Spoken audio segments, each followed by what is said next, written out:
I don't get paid enough for shit. Anyway, welcome back to Blue Skies. I don't know why I started off with that. Anyway, let's just jump into it. The bus rattles a bit as it trembles down the street. A plastic king wraps swaying gently overhead. Oh, public transportation. You're always there for me. I can always count on a ride from you, especially when meeting up with a cute purple-haired girl at the bookstore. Ever since I got closer to Yuri, I've really been speeding through books. Having someone to read definitely helps in making sure I finish the books. Plus, it feels like I felt like a chore in a while. Suddenly, the bed lets go in a high-pitched whine as it eases to the bus stop. Here's where I get off. I'm not too far away from the bookstore now. Oh, there it is. And there's Yuri. I wave at her, although she doesn't see me. She's fidgeting with her hair and glancing around, presumably looking for me. At a moment, we make eye contact. She immediately smiles widely and stands up straighter. Hi, Hope. Hi, Yuri. Did I keep you waiting? Oh no, I arrived only a moment ago. Thanks for reminding me out, by the way. No problem. I was gonna buy something here anyway. Let's head in then, shall we? Let's. It's subtle, but I smell of lavender and a touch of jasmine oil as she brushes past me. Once inside, the scent blends in nicely with the traces of old paper and ink emanating from the store. There's a sense of calm that envelopes us the moment we step inside, bolstered by the quiet, lulling sounds of pages. Plastic covers gleam from the bookshelves I always pass by, and with each and every step inside, Yuri seems to walk with a bit more energy.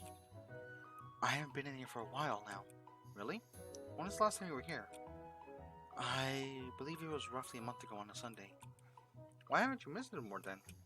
You know, it's been busy. I shouldn't be spending too much money on books too.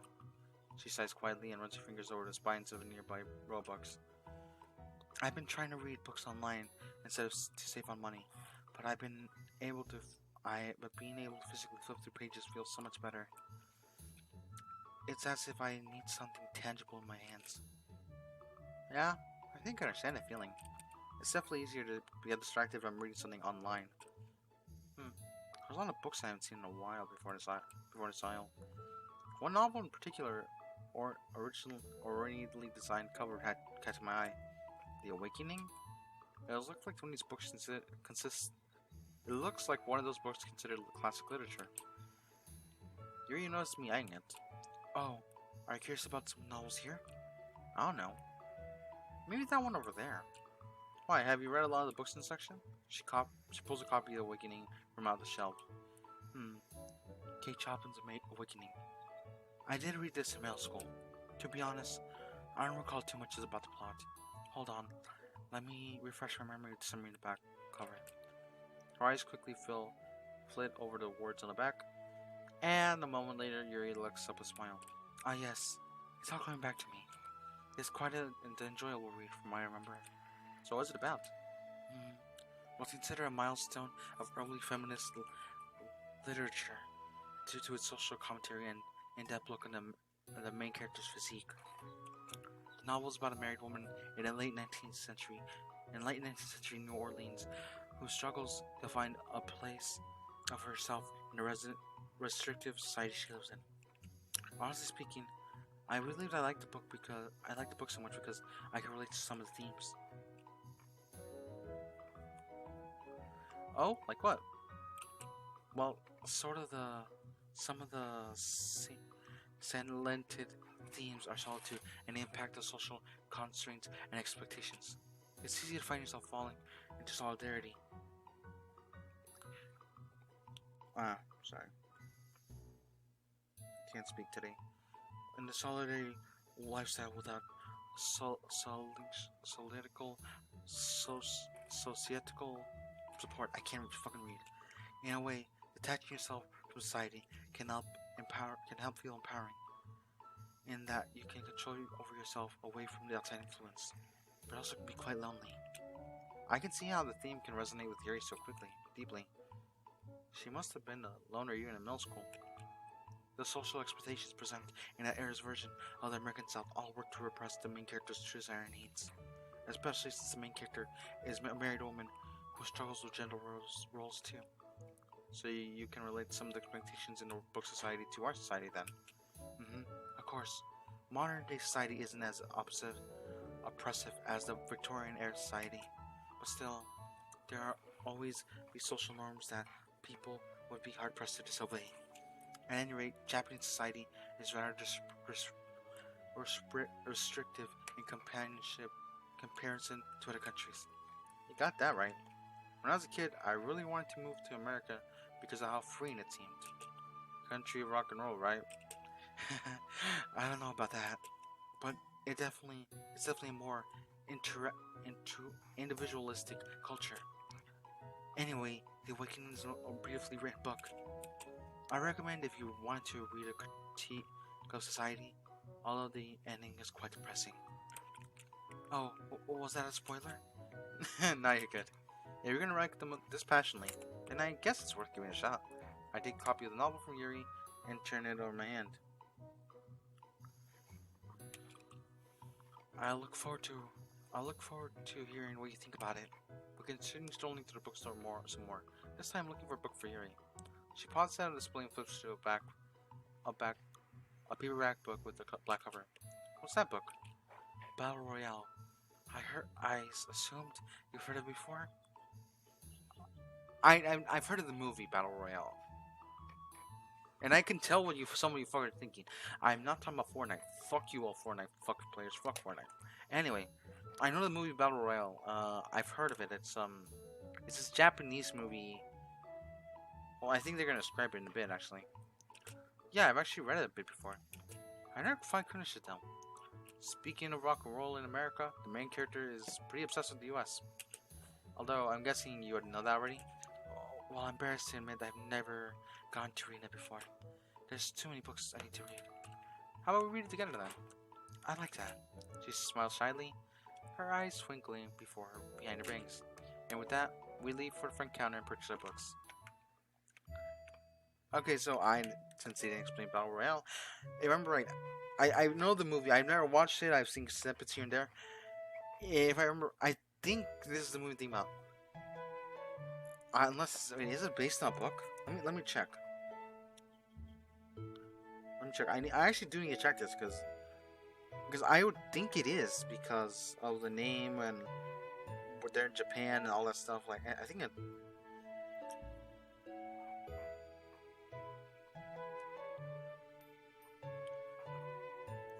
Yeah, it's based on a novel, Battle Royale. This is based on the movie. It's based on a novel. I think it's the same novel.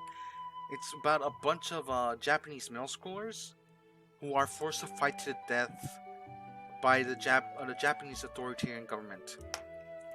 I'm also reading I'm just reading the.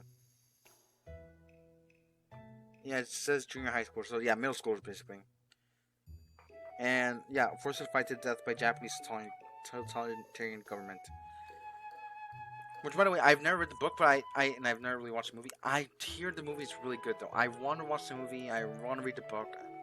I want to see the comparison between them. I should check it out. I probably will after I'm done with Blue Skies, but not right now. Not just recording. I'm talking about Blue Skies in total because we're almost at the end of Blue Skies anyway, considering this is the last route. Anyway, the sun blindly shines out right outside, which contrasts against the chilly nature of the air. Would you like to get something to eat? Sure. There's a bakery nearby that's pretty good. They even serve tea. Last time I was there, I had black tea. Oh, that sounds lovely. Feel free to lead the way. Within a few minutes, we're standing from the bakery. Through the glass front door, I can see rows upon rows of pastries and breads. Bread. As we enter, a wave of warm air carrying the scene of sweets and teas wash over us. It smells wonderful in here. If you weren't hungry before, you'd definitely be hungry now. Plus, they even have oolong tea here. Really? I suppose I know what I'll be getting then. I think I'll have a couple as well. As we approach the counter and order our drinks, the brownies on display once again catch my eye. You know what? I think I'll have a brownie too. I grab a tray and a pair of tongs to choose my own pastries. Yuri falls behind, instantly grabbing a tray for her own. Are you gonna get anything else to eat? I think I'll have a small slice of vanilla cake. By the time we finish grabbing our food, the line cleared up. Hi, would that be all for you? I'll have some oolong tea as well as this brownie. The cashier quickly Will you set me up? While another worker bustles away the background to prepare the tea. Any order, miss? So Yuri sets her tray down on the counter with a clatter. Her voice very audible. Yes, I'll have the oolong tea and a slice of vanilla cake. Excuse me, can you repeat that? I'll have the oolong... Her voice wavers as red creeps on her face, and she glances desperately between me and the cashier. Do I do something?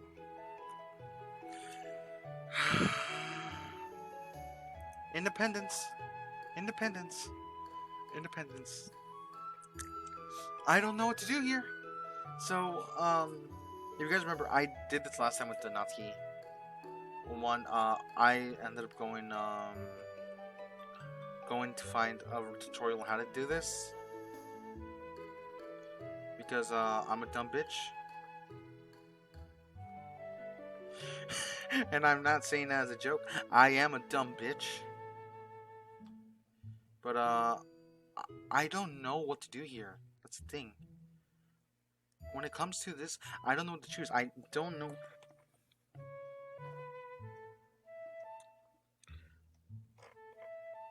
Alright.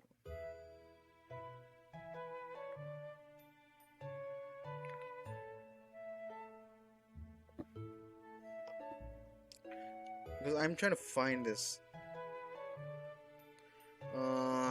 Okay, so I'm trying to remember. Okay, let me try to. I can't find anything, by the way. Let me try to remember. The whole idea of independence. We didn't help Yuri read the books. Well, we did eventually, and that didn't work out well for us. She was like more not happy with us, and when we let her do it ourselves, she was more happy. She was more enjoyable. So I'm guessing if we follow that route, where we let her be more independent, she won't be as shy anymore. So I'm gonna go with. I'm not gonna order for her. We're gonna let her order. I don't want to impose and assume Yuri can't do anything for herself. Especially, that reminds me, the feminist book she told us about earlier. About how, and she mentioned how Japan is not similar to the book, considering individualism still isn't really a thing in Japan, according to her. So I think she wants to be more individual. She wants to be more independent. So I'm guessing that's how it's feeling. Anyway. I don't want to impose or assume that Yuri can't do anything herself. Well, to be fair, she does seem like she wants me to help her. But I don't want to act like their dad or anything. Either way, seems like Yuri has picked up on the fact that I'm looking to step in. I attempt to smile in an apologetic, cringe way, and she only forced me to sip a glass before looking down. Could I get, oolong tea and a slice of vanilla cake? She registers the last part of the sentence, three her words together. Or should the cashier manage to make out what she's saying at this time? Alright, we'll have your teas done in a second. Just as the cashier said, it only takes a minute or so until our teas are ready. Yuri avoids eye contact, and so we pick up our cups of tea. With our food in hand, we make our way over to the table, sit down. As we walk, she keeps her head ducked down and her eyes steadily trained at the door. Hey Yuri. Yes? Are you alright? Yes, I'm fine. It's just that... She starts playing with her hair, stroking it quickly. Don't worry about what happened. How can I not? I'm completely socially inept. Hey, it's possibly the worst in your head than it actually were in real life, you know? And besides, you can keep on practicing. That doesn't stop me from feeling ashamed of myself. You don't really feel that way, Yuri. It might be hard now, but I'm sure you'll get better at it over time. You just need to work on it, little by little. Still shaking a bit, she takes a deep breath to calm herself. I suppose you're right. You may not be good at talking to people as Monica is, but hey, who is? Yuri glanced down, tearing sliding pieces of the cake out of the paper napkin apart. Your logic makes sense. It's just... Yuri takes a moment to collect her thoughts, gathering up litter into a neat pile. What makes me most uncomfortable is the feeling of being judged. You feel judged? You know, like when the cashier looked at me with pity as I stumbled over my words. Yuri, I'm sure they didn't notice at all. Or if they did, they probably forgot about it already. It's like the spotlight effect, you know? When you think people notice you more than they actually do? I know, but I can't exactly help how I feel. Regardless, I'll try to be more outgoing. Could I rely on you to help me? Not all the time, of course, when I really feel particularly flustered? Of course, having someone guide you always helps, no matter what you're trying to get it better at. Thank you, Hope. She smiles sweetly at me, but I can't help but grin in return. It's difficult. Chicken fell asleep. It's difficult to stay completely logical. It's difficult to stay completely logical. My body is fully panicking. My mind goes blank, and the words get stuck in my throat. What that's happened, and when it comes aware of how loudly my heart is beating and how hard it is to breathe. Does this happen all the time? Well, it does when I'm nervous, or when I don't particularly rehearse what I'm going to say. I wish I could speak half as well as I could write. If I could do that, I'd be speaking much more often. Dang, I didn't know it was that bad for her. Yuri, you're eloquent enough when you talk to me, at least. And with practice, before you know, you'll speak in the same way with everyone else too. Well, I hope so. I'm sorry for bringing the mood down with the subject. No, you're totally fine. I just want to know more about you. And that goes for both things, like what you like and dislike about yourself. And from what I know about you, there's not much to dislike. I don't know about that, but your continual support is ever anticipated, appreciated. Don't mention it. With the conversation reaching its natural conclusion, we finally dig in our respective sweets. The inside of my brownie is moist and thick. The sweetness not too overwhelming. I look around while savoring my bite, chewing at a slow pace. All the streets are dotted with people here and there. There's the foot traffic has started to light up. When I look back at Yuri, I catch her looking at me, her eyes filled with curiosity. Once she realizes that she's been caught staring, she sheepishly turns red with an admission of guilt. I'm sorry, Hope. I didn't mean to, and let's relax. It's nothing to apologize for. Embarrassed, she glances away from me. How I get the feeling that she wants to say something, but it's too shy to say it. I muse over Yuri's thoughts. I pop another piece of brownie in my mouth. How's the cake, Yuri? Oh, it's a bit sweet, but very light. I'm assuming you're enjoying your brownie. Judging by the smile on your face. She covers her mouth with a hand, and she giggles. Okay, you got me. The brownie's really good. I see. I shiver as I take a sip of my long tea. Man, the sweetness of the brownie really makes the tea that much more better. Maybe I shouldn't have ordered it. Yuri sneaks several looks at me as I continue eating. Does she want something? What's up? Nothing. Actually, could I try a bit of your brownie? That's actually pretty cute. I'll flush again. Of course, but only if I get to try some of yours. I almost swear there's a cheeky glint in Yuri's eyes as she swaps her trays around for a moment. Yuri's cake is quite light, with a very understanding sweetness to its fluffy interior. Huh, this cake's pretty good. Way less sweet than the brownie though, so I don't know how you'd like mine. She pops a chunk of brownie in her mouth as I say that. Man, her eyes are really lighting up. I didn't expect to have such a sweet tooth. And I take that back. You clearly like the brownie a lot. Well, the inclusion of dark chocolate does cut through the sweetness a bit. It's very dense and rich though. You got that right. We continue enjoying our food and each other's company, slowly passing the day away. After a while she smiles, tracing the hem of her teacup with her finger. I really enjoyed our time here today, Hope. It's a really lovely bakery as well. I'll have to revisit it again on my own time. Thank Natsuki and Yuri for introducing me to this place. Oh, you came here together with them? No, I just happened to see them eating here a while back. Ah, I see. But yeah, I should definitely come back here again sometime. Yes, that'd be nice. With our food finished, we get up and throw away our trash. Hey, do you want to catch the bus? I think one should be coming around soon. That sounds like a good idea. We settle down on the bus stop bench, sitting close together, but not too close. I nervously tap my fingers on my knees.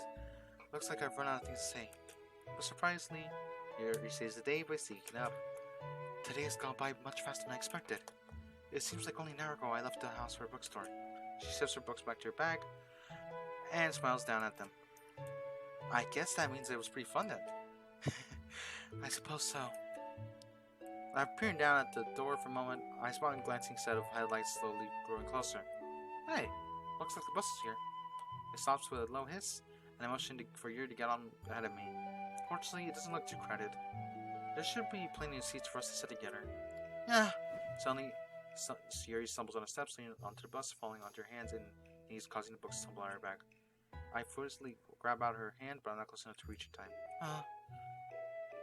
You're... A few people peep around curiously to look at the source of the commotion. Yuri quickly stands up, her face flushed. As she scuffles to shove the books back in her hand, I reach down to help her. Here, let me help you. Are you okay, Yuri? I'm fine. With the last books in her bag, we have finally entered the bus. Yuri speeds over to the first seat she sees and sits down, keeping her head down as to avoid stares from other passengers. She immediately continues to stare out the window as I slide the seat next to her. Are you sure you're okay? Honored in my bruised spirit and soul-crushing embarrassment? Yes, I'm fine. Despite her words, I notice a wince breaking across her face. Well, actually, she shifts her bag off her legs and gingerly touches her knee. I believe I scraped my knees. She's wearing black leggings as usual, so her knees are covered up. But that material has gotten really thin. I don't doubt it got a bit banged up back there. That was a pretty bad spill you took. Her face grows redder. I'd say that. Whoops. I guess I should probably not embarrass her even more. You want me to take a look? No. Her sudden elbow startles me a bit. Sorry. I'm gonna say it's fine. I'll check when I get home, bandage it as needs. Alright, sure. Sorry. What for? Well, for one thing, shouting at you just now. Hey, it's alright. I know you didn't mean anything by it. Even so, she bites her lip and runs her hand through her hair. You also had to help me pick up everything back up, and Yuri, you have nothing to apologize for. As your friend, I like helping you out when I can. All this stuff is really no bother to me, so it's all good. Even if I do have a problem with everything, I promise I'll help you, okay? Tell you, okay? So you don't stress out about any hidden meanings in my words, because there won't be any. I get it.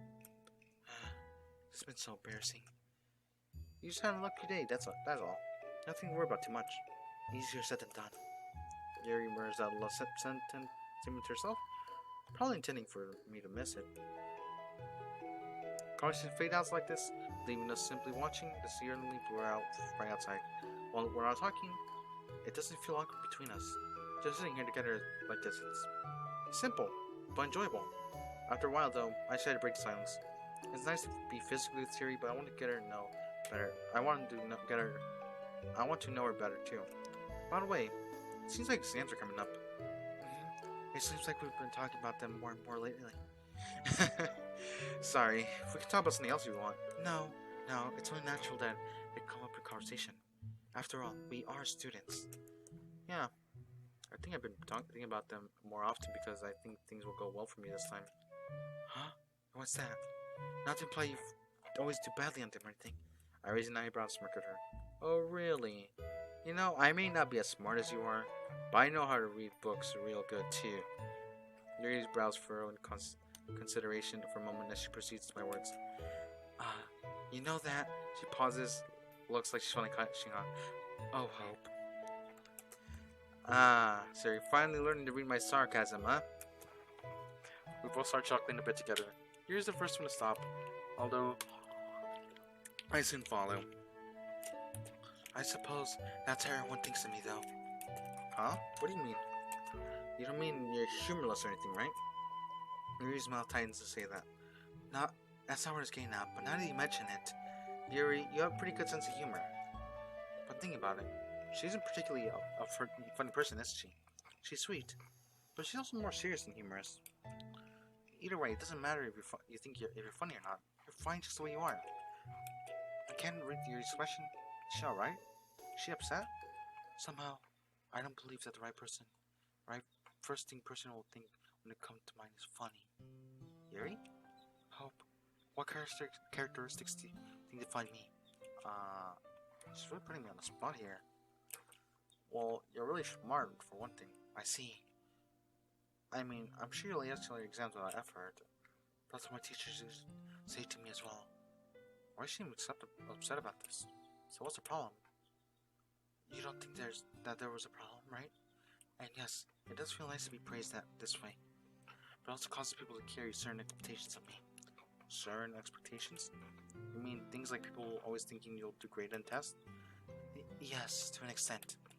Getting singled out for a specific trait does nothing but color other people's perspectives for you. But everyone labels everyone else. It's not like being associated with specific characteristics you think. Otherwise, how else are people going to be described in one word? And others, if you're smart, how am I not supposed to point that out? Well, that's true. I have been more precise in my wording. When I meant one specific thing to particularly identify meow. Take Yuri, for instance. How would you describe her? I guess let's say sunny?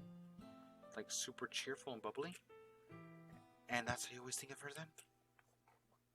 I guess so. Where are you going with this? Don't you think that she feels unhappy though? Or to be more exact, emotions other than happiness? Huh. I mean, maybe. I've never seen her unhappy before. She's only ever smiled around me. Did she say something about feeling bad? Don't worry, it's nothing like that. I was just using her as an example. But you see, right? How thinking of someone in a certain way changes the thought process that's related to them? I guess so. Jeez. Kinda weird. Think about Siri being sad. And that's precisely why I chose her as an example for you. I kinda feel bad now thinking of Siri like that. To return to our original subject, I feel the same way about being called smart. Not only does it cause people to think of me two-dimensionally, but also turns me to a subject of comparison. I have also expressed to behave a certain way, or to possess certain qualities. And that pressure is the part of that bothers you the most? Yes, you could say that. Whenever I don't know something, it makes me feel that much more of a failure. It's stupid. I know. No pun intended. I chuckled a bit last statement, causing her to return to a wan smile. Yuri, it's not stupid. I'm pretty sure a lot of people feel the same way, especially other students who are labeled as smart. Well, I'm just a normal guy myself, so I know there's no one really ever said to me in anything in particular. But I'm sure you've talked to Monica about this. She'd be able to relate a lot. Maybe. She sighs, brushing the hair out of her eyes. I don't want people to keep seeing me in that way, but at the same time, if people were to stop thinking me as intelligent, it would paradoxically make me feel... It's hard to describe. It make you feel like you lost something special? You could say that. The window beside us reflects Yuri's pensive expression as a pale ghost in a window. I don't be called intelligent. I don't have much going on for me. Then again, if I was so smart, I wouldn't keep acting so illogically all the time. Yuri squeezed her hand into fist, pressing her fingernails into her palms so forcefully that they leave little pale half-moons in her skin. I can only imagine what she's thinking of right now. She's probably running through the perceives my missteps and blunders, and I don't think you're wrong about something. About what? I don't think you act illogically at all. The way you act is human. Yuri turns to me with a bemused expression on her face. And your idiosyncrasies, all the things that you do well in, all the mistakes you make, everything adds up to create a unmistakably human persona. And you're not simply human either. You're a gentle, kind-hearted person. I mean, you recently took care of me when I was sick. When I first joined the club, you took the time to make sure I was enjoying myself too. I didn't realize you felt that way about being smart. I'm sorry that I kind of brought that depiction of you. But just so you know, you're more than smart to me. You're considerate, insightful, complex, and you're a good chef to boot. Oh, anyway, you're a lot of things. But at the end of the day, to me, you're Yuri. I don't know where I was going with that spiel, but I'm kind of proud of myself for the ending so far. Let's hope she found my monologue inspiring as well. She's gone very still while I was talking, seemingly listening intentionally to my words. Well, and now, she's blushing. It's gotta be a good sign. As Yuri looks and smiles at me, I'm dazzled by her sparkling eyes. Thank you, Hope. I don't know what to say. And just telling you the truth, I'm glad to have someone like you beside me. Now it's my turn to blush. It's all good. As we approach Yuri's stop, we stay in companionable silence for a bit. Hope. I don't know if you realize, but exams are coming up. Yuri, making a joke. Wow, seriously, this is the first time I've heard of it. She smiles integrally as I play along. I was thinking, why don't we study together? Hey, That's actually a really great idea. You can come over to my house after school and we can study together. Well, I don't know much I can help you, but it definitely benefit from your help. Yuri nods and opens her mouth to speak, but pauses when she realizes the bus let her stop. Looks like I'm getting off here then. I'll message you about the details later. I get up to let her through. Once in the aisle, she steps towards the exit, but then stops to turn to me. Goodbye, Hope. Hope you have a pleasant evening. She has to go. She smiles and disappears in the darkness outside. That was a long ass episode. So I'm gonna end this episode here, right here.